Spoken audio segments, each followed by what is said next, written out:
The crash of thunder shocked me from sleep. It rolled around the mountains well after rousing me, leaving me in no doubt as to why I was awake. Everything else was hazy, though. Afternoon naps do that to me. They leave me groggy and disorientated. Slowly, as the thunder rumbled, it all came back. I was in bed at the cabin.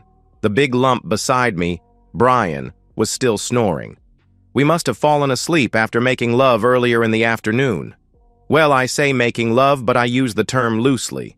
It certainly hadn't seemed like that at the time. It was Friday, and we'd both bunked off work at lunchtime and driven to the cabin where we normally met. The cabin on the lake belonged to a friend of Brian's. The cabin was at the end of the 12-kilometer, 7.5-mile series of dirt roads. We'd been prevented from getting together for over a month now, prevented by life in the form of children, jobs, social functions, and other stuff.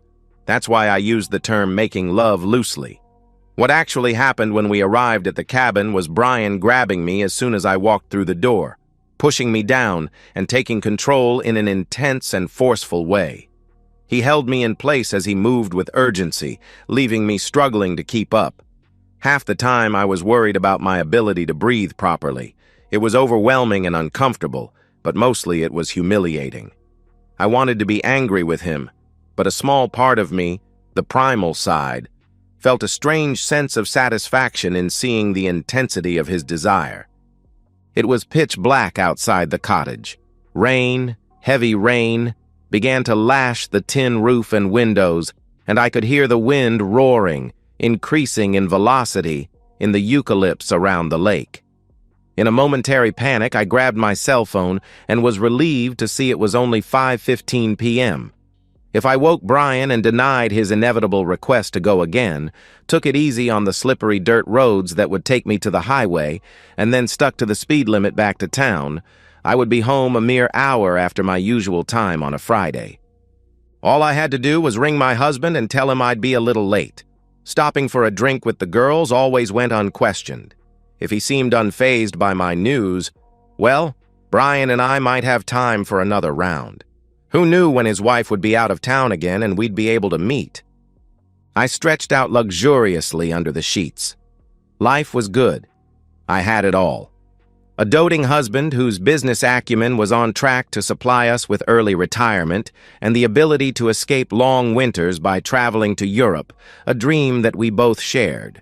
Returned home to spoil the grandchildren who were bound to start popping out of our 3 children in the near future. The youngest of our tribe had just gotten married. On top of all that, I had the thrill and excitement of a lover. My 5 years younger than me boss, a successful businessman in his own right, alpha male, who had rejuvenated my flagging libido and given me the excitement I thought was gone forever from my life. Sure, the intimacy was good, with the added benefit of reawakening the lust I felt for my husband as well, but it was the thrill of the illicit that drew me back again and again. The best analogy would be to say it was like a drug high.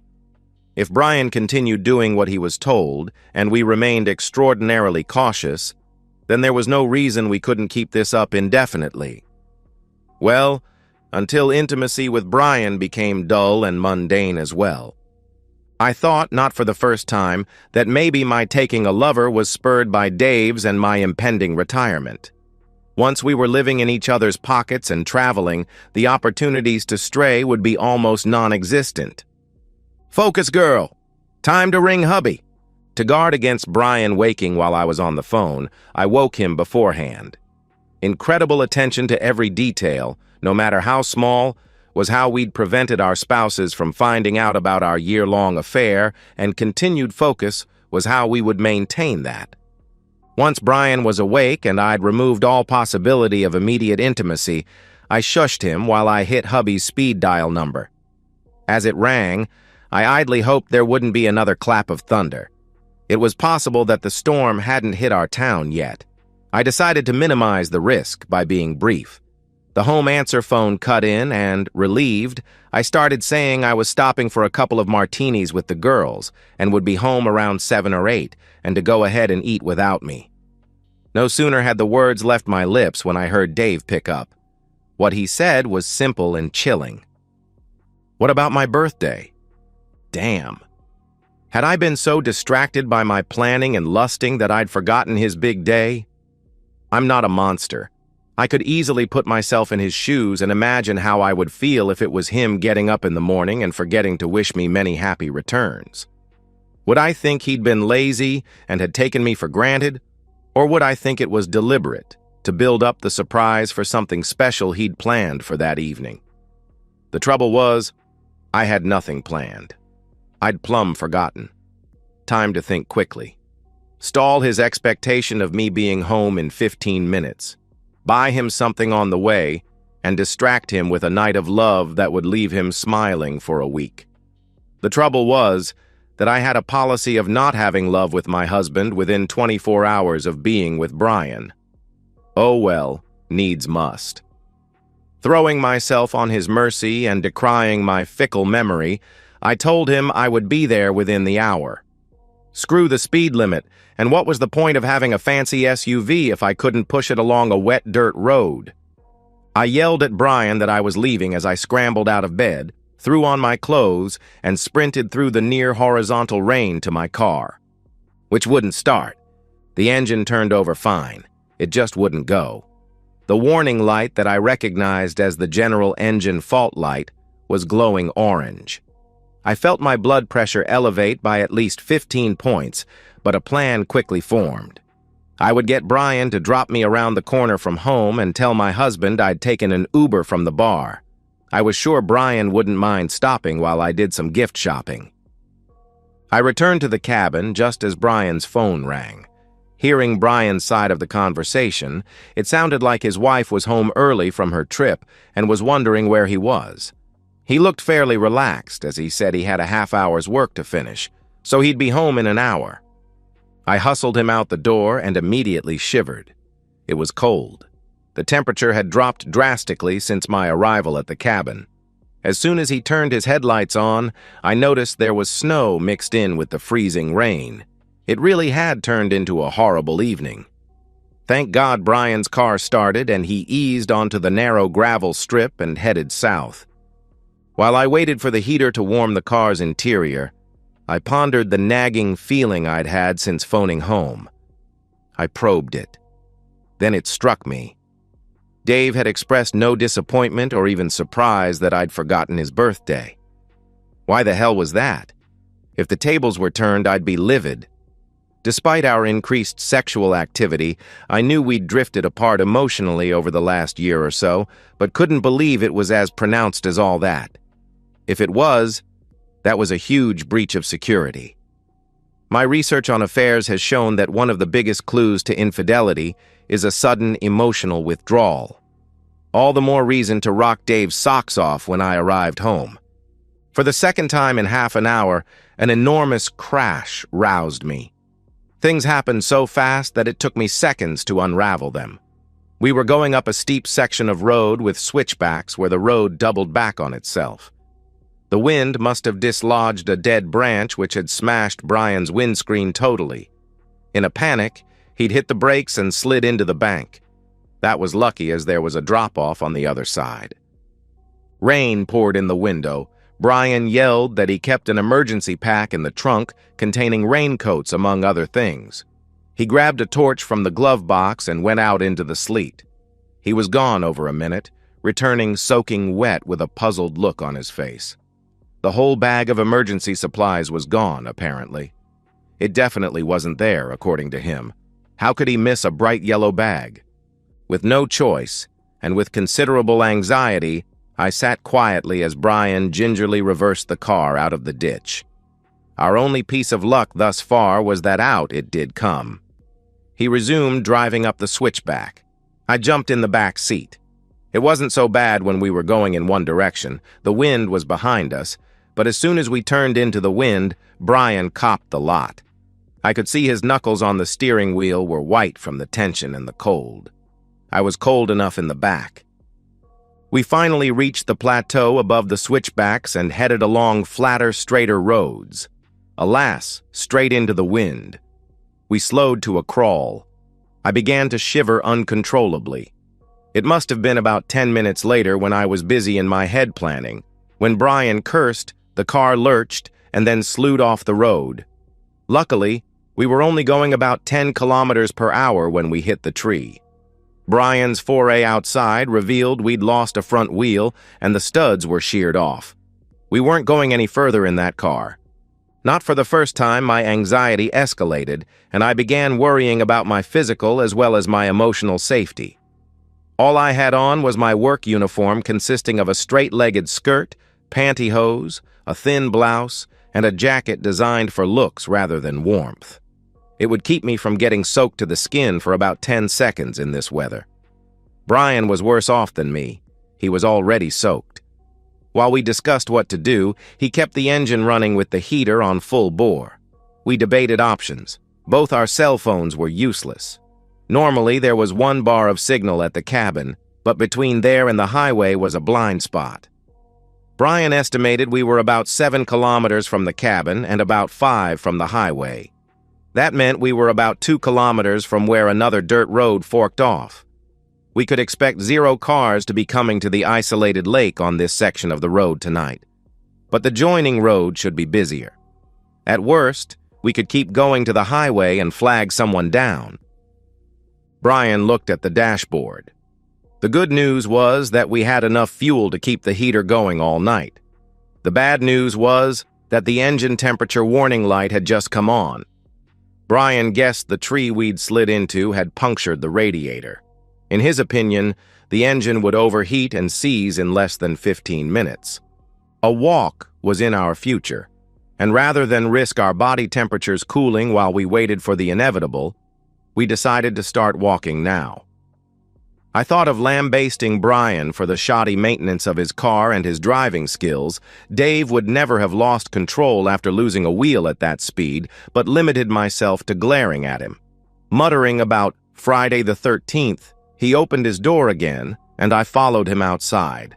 Outside was as ghastly as it looked, near horizontal sleet and a huge wind chill. I was soaked in seconds. Brian, with the only torch, set a brisk pace homeward, causing me to have to half-run to keep up. To distract myself from the stinging sleet, I wondered what Dave was thinking at that very moment. He might think I was having trouble finding a cab and couldn't ring because my phone had gone flat. That would stop him from being concerned for a while, but knowing Dave, at some stage he would begin to feel worried. In desperation, I hoped that meant that when I finally did show up, he would be so relieved that he would accept whatever feeble excuse I could think of between now and then. The rapid pace had the effect of keeping me a little warm, but not for long. Soon I began to shiver uncontrollably, and each shard of sleet felt like a needle prick against my face and hands. Brian wasn't faring any better, and I nearly tripped over him when he stumbled. When we came to the intersection of the more used dirt road, entering on our right, we paused and I gave myself a hug, trapping my hands in my armpits. I could feel their iciness through my jacket and blouse. With a hopeful glance over my shoulder, I followed Brian toward the highway. I knew it was a race against time now. We couldn't bank on anyone using the dirt road, so it was simply a race against the cold to the bitumen highway. We hadn't gone 50 meters before Brian stumbled again. This time it took him a while to get up. He accepted my help, but shook off my hand as soon as he was upright. I couldn't understand what he seemed to be blaming me for. We resumed walking, our brisk pace a thing of the past. Now it was mere trudging. Suddenly the wind abruptly stopped and it began gently snowing. The relief from the wind was immediate, but it did highlight the sound of the constant chatter of Brian's teeth. Other sounds emitting from him made me realize he was really struggling. Each time he stumbled, it took longer for him to get going again. Finally, there came a time when he stumbled and went all the way down, rolling onto his back on the road. I grabbed his torch as it rolled away from his prone body and immediately noticed that his hands and face were ghostly white. He begged to be allowed to lie there and just sleep. I knew if I let him do that, he'd die, so I called him a wimp and all types of things, anything I could think of to make him angry. I saw a tiny spark of defiance in his eyes, and he staggered upright and began stumbling down the road again. I doubted if he would rise from the next fall. With numb and clumsy fingers, I dragged my phone from my pocket to see if we had a signal yet, but it was soaked and dead. Then, the prayed-for miracle happened. We were suddenly bathed in the light from a vehicle coming down the road behind us. It braked hard to avoid us. We were in the middle of the road. A well-rugged-up man jumped out of the driver's side of what turned out to be a white van. The man, mid-30s maybe, is a little scruffy. The van had certainly seen better days. He opened the sliding door and gestured us into the interior. It was one of those vans with just seats in the front, the back being an empty space. The floor was scratched and scuffed, suggesting it was a delivery van. The presence of two different-sized cardboard boxes confirmed that theory. As I gratefully pulled myself into the rear, I noticed it had extended headroom and I could comfortably stand. Brian tried to follow me in, but was having trouble lifting his legs. The guy stepped in and basically pulled Brian after him. He closed the side door, and the relief was immediate. Brian slumped heavily onto a box, while the guy crawled through to the cab and cranked up the heater before facing the back again. "Where to, folks?" "Town, please. As quick as you can." An animalistic look of cunning crossed the guy's grimy face. My heart sank. Was the guy some kind of serial killer? Had Brian and I gone from the frying pan to the fire? The guy was in a powerful position and he knew it. Life or death hung in his hands. He could throw us both out of the van, very possibly to our deaths by hypothermia. In our current state of being, neither of us was strong enough to stop him. Hell, he could probably finish us both by just sitting here. We needed more than the van's heater to stop our body temperatures from falling. The guy's eyes lingered over Brian. Assessing the threat, I guessed. "It'll cost you," he answered. I started to fumble in my sodden handbag. "You can put that away. I don't need your money." "What is it you want then?"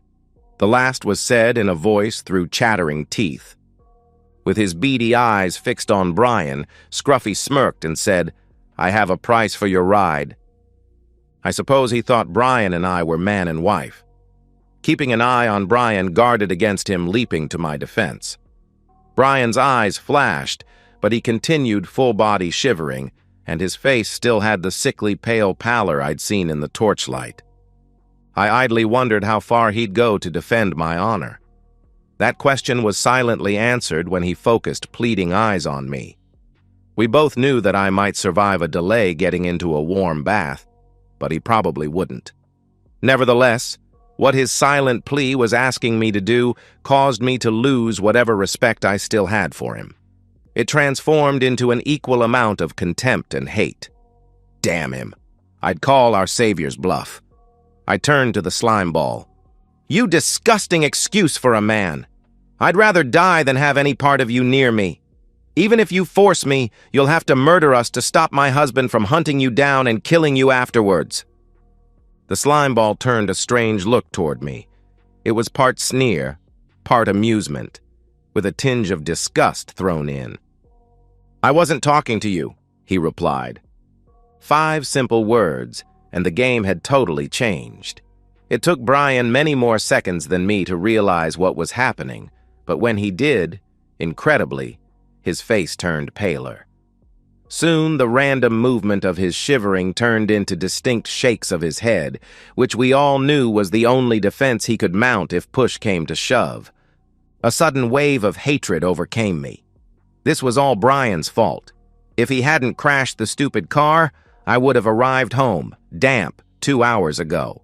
I could have bluffed my way past my naive husband's probing, saying I'd decided to try to find him a birthday present on the way back from the bar. If I were to distract him in his favorite way as soon as I could and keep my apologies up half of the night, he would soon be at heel where he usually was. Then, my only problem would be ensuring he didn't notice how sloppy I was. Now, I was going to arrive over 3 hours late, soaking wet, with no gift, and in no fit state to distract Dave. That meant having to answer some pretty embarrassing questions. And it was all Brian's fault. He'd been more than willing to sacrifice my virtue for his safety. Now the bastard could give his up. I stood with difficulty, moved behind the slumped Brian, and grasped his arms, holding them firmly behind his back. He turned his head toward me, desperation and the last remnants of his anger flickering in his eyes. Our so-called rescuer smirked and stepped forward, a sinister gleam in his expression. Brian weakly shook his head in protest, but he was too exhausted to resist. With unsettling ease, the man took hold of Brian, asserting his dominance and leaving him powerless to resist. "No biting," he admonished with a sick smile. After he zipped up, joined me in the front, and with a huge smile, pulled the van onto the road and drove toward town. Even though Brian lived closer, I asked Mr. Slimy to drop me off first, then gave him Brian's address. Between them, they could get Brian inside to his wife to answer some, I suspect, difficult questions. "Where have you been? Why are you so late? What's that on your chin?" Despite the heater in the old van, I could feel my strength waning, so was a very relieved woman when we pulled into my driveway. I nodded at our perverted rescuer, who simply muttered, "Happy Friday the 13th. With a last contemptuous glare at Brian, I fled toward the safety of my front porch. I had no idea what I was going to say to Dave, but that could wait. My hands were so numb I had difficulty getting the key from my handbag, so I leaned on the doorbell. Nothing happened. I wanted to cry but couldn't. That would only spark more questions from Dave. Gritting my teeth, I went back to trying to grasp the keys. When I finally managed to find and drag them from my bag, I dropped them twice before succeeding in my goal. Once inside, I yelled for Dave to help me, but all the lights were out. He must have gone to try and find me. I staggered to the bathroom and with great difficulty put the plug in the bath and ran mainly hot water. I tried to undo the hook and eye clasp of my work skirt, but my fingers were so numb they were nigh on useless. Crying, I fumbled the skirt around my waist until I had the zipper at the front. On my second attempt, I managed to pull it down before grabbing the ends of the fabric and pulling in opposite directions. The hook and eye clasp gave way and I was free. I managed to slip my hands between my pantyhose and my skin and drag them down. The challenges continued with my wet, clingy top with its tiny pearl buttons. Hard to remove at the best of times, now impossible. In the end, I gave up and just climbed in as was. The water made my frozen muscles ache, but with returning warmth came power and mobility, and I was soon naked. Lying back, knowing how close to death I'd come, a sense of euphoria enveloped me. But it must have been chemical because my next thoughts were ones of dread. How the hell could I explain all this to Dave? Not only arriving home near dead, 3 hours late, but forgetting his birthday as well? On the subject of birthday presents, I'd go for honesty. "Sorry, Dave, I plumb forgot." Relieved I was physically safe and confident I could screw my naive husband out of asking too many unanswerable questions, I closed my eyes and wondered what I'd buy for Dave tomorrow, briefly recalled Brian's moment of struggle from just an hour ago, and pondered whether there was anything in all this Friday the 13th nonsense. I knew my eyes shot open. I felt them. Felt the light pierce. Knew I was sitting bolt upright by the water slopping over the lip of the bath. It was Friday the 13th. I'd known it since Dave pointed it out to me over breakfast. Although immersed in planning my day with Brian, I'd paid hardly any mind to Dave. So, what was the big deal about it being the 13th? Dave's birthday was on the 22nd, 9 days away. That begged the question, why had Dave made me think I'd forgotten his birthday? A phone call that proved to all and sundry that I was completely inattentive to my husband and had been for some time, to the point I'd forgotten when his birthday was. A phone call that started a panic reaction that led to a whole series of really bad events. Life-threatening events. Hell, I think I just answered my own question. Leaping out of the bath, I wrapped a big towel around myself and for some reason rushed straight to the attached garage. It was empty. Dave wasn't there, and neither was his car. He had been, though, quite recently. There were several blobs of half-melted snow around where he usually parked. A set of waterproofs hung on the wall, glistening and still wet. In the spot where my car was normally parked was a strange little tableau. Firstly, there was a bright yellow bag with Smith stenciled on it. Smith was Brian's surname. Incongruously, lying next to the bag was a log, freshly broken and oddly familiar. On top of the bag were 4 thick, plastic-coated wires, yellow at both ends and blue for the rest of their length. Again, they looked vaguely familiar. I walked around the odd pile and saw something I would have missed if not for my circuit.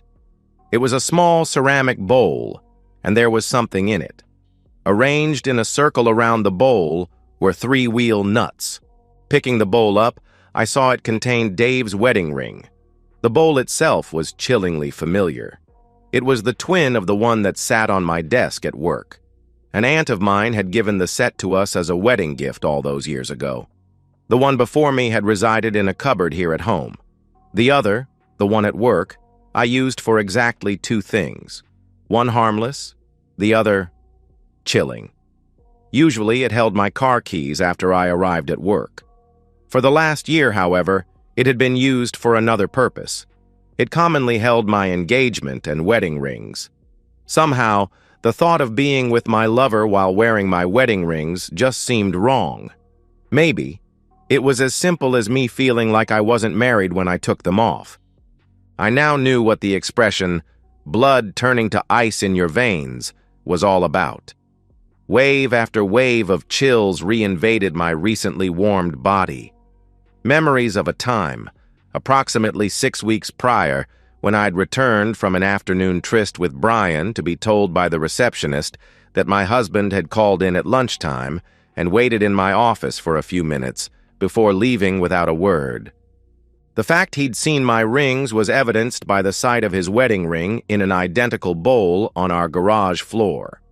The fact that he'd guessed the significance of my putting them there was attested to by the rest of the pile and recent history. The sequence of my downfall was suddenly clear to me.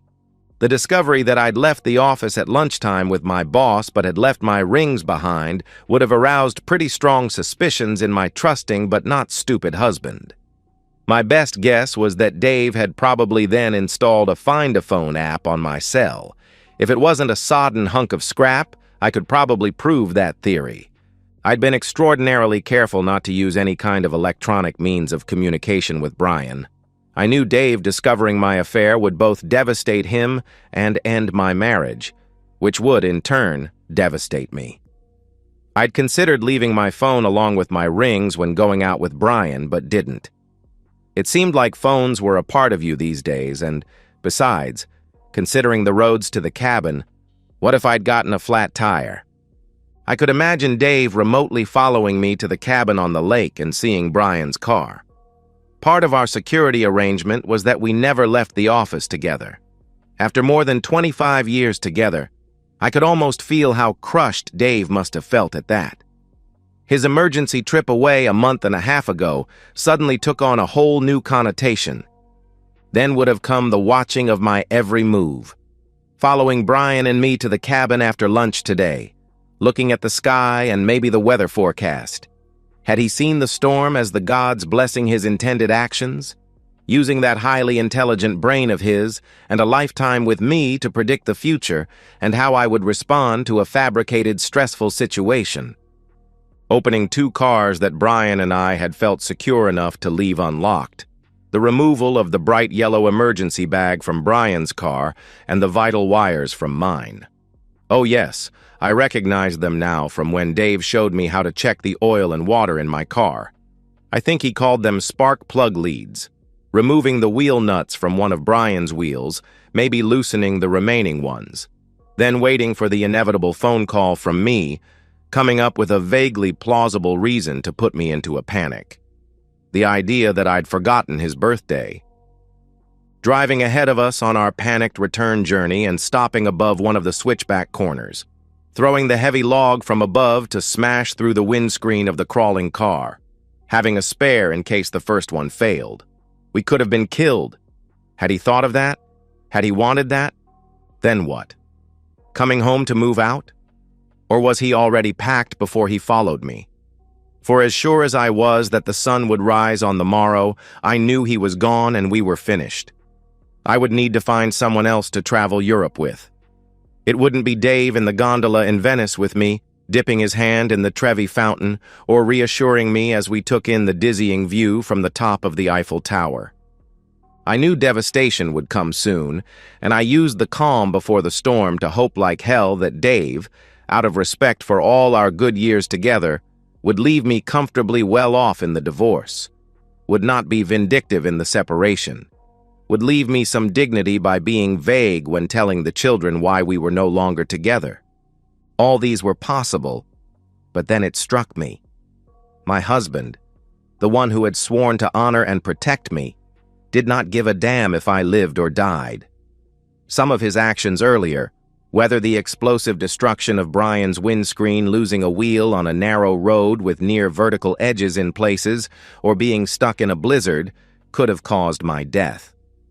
I knew with dread certainty that all of Dave's love for me had morphed into hatred, and no mercy would be shown. Hatred, after all, was the flip side of the coin of love. I sank to my knees on the cold garage floor and wept the first of a bathload of tears for a life and love lost. The following morning, when a semblance of rational thought had returned, it occurred to me that Dave, for all his cleverness, had left himself open to prosecution for tampering with both Brian's and my vehicles. He could even be done for attempted murder. I raced to the garage only to find the evidence had disappeared. Everything. The log, the emergency bag, the wheel nuts. Everything. When I checked the kitchen cupboard, the bowl was back to where it had always resided. I had no proof. Nothing. By Saturday night, all three of my children had rung to tell me exactly what they thought of me. It turned out Dave had some footage of Brian and me taken through a crack in the cabin curtains, as well as the circumstantial evidence of seeing my rings in the bowl on my desk at work. More than enough to hang me with our kids. All attempts to communicate with Dave failed. This number is no longer available. This email was undeliverable. I just wanted him to leave me some of my life. The HR manager at work met me in reception on Monday morning, telling me that Brian had had some sort of mental breakdown and was insisting I be suspended. It turned out his wife knew all about us and had ambushed him on Saturday. She'd heard the doorbell on Friday night and opened the door to find Brian unconscious on the step. The ambulance was quick, and he was well enough by Saturday evening to fully understand just how messed up he was by a well-informed, well-prepared, and extremely vindictive wife. I waited for Brian in the office car park on the Monday evening, but as soon as he saw me, he went ashen and threw up before stumbling away. I guess I reminded him of the episode in the van. The company lawyer and I negotiated a small severance package for me over the next week. It turned out that the instruction he gave to HR to fire me was one of his last orders as company CEO. It came out that the company was actually started by his wife's father, and he was just an employee like the rest of us. On a Tuesday morning, all staff were informed Brian no longer worked there. Not wanting to rely on the video evidence, her lawyer quietly offered me $10,000 for a deposition attesting to an affair with Brian. I didn't think it would make much difference, and boy, did I need the money. I jumped at it. Brian glared at me during the custody hearing for his kids. I believe he got to see his children once every 2 weeks or so until they told him they didn't like the crappy little apartment on the bad side of town, which was all he could afford.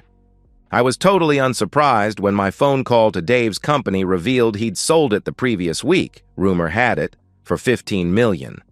I now regretted signing the prenup his father had advised we have. So much for my cleverness and precautions. I hadn't been wise enough to make better choices. I was surprised, however, when an eviction notice from the house was enforced. I'd lived in Dave's late parents' house since before we were married, and it felt like I was a spaceman on an extravehicular activity, and someone cut the tether. Having no cash for defense, as Dave had pretty much drained all the accounts, I couldn't fight it. Sure, he'd have to reimburse me for half of our savings account, but he could draw that out. In the interim, I was penniless. After the eviction, each of the kids allowed me to stay at their places for a week, and then they clubbed together to make up the shortfall for the deposit on a small apartment, the repayments of which took most of my wage as a waitress. With a 5-year gap in my resume, and having been terminated with the words, "I wouldn't use us as a reference if I were you," I was pretty much unemployable for anything else. Things with my children began to thaw by the time Christmas came around the corner, and I was invited to my eldest son's place for the feast. I was in the kitchen, helping my daughter-in-law with cooking, when I noticed the postcard held on the fridge by a magnet. It was a picture of the famous Cathedral of Santa Maria del Fiore in Florence, outlined by a beautiful sunset. I idly picked it up and turned it over. I recognized Dave's scrawl immediately. "Merry Christmas. Rome, Venice, Milan, and Florence all fantastic. Off to see the rest of Tuscany. Staying at the house of a lady friend I met. We'll be bringing her to meet you all in February or March. Love you. Dad." I don't know if I screamed in frustration before I collapsed or not. And that's the end of today's story. If you enjoyed it, please give this video a thumbs up and drop a comment below. Your support helps the algorithm push my content further. If you're new to the channel, don't forget to hit that subscribe button. It really helps me keep creating more stories for you. Thanks for watching, and I'll see you in the next one.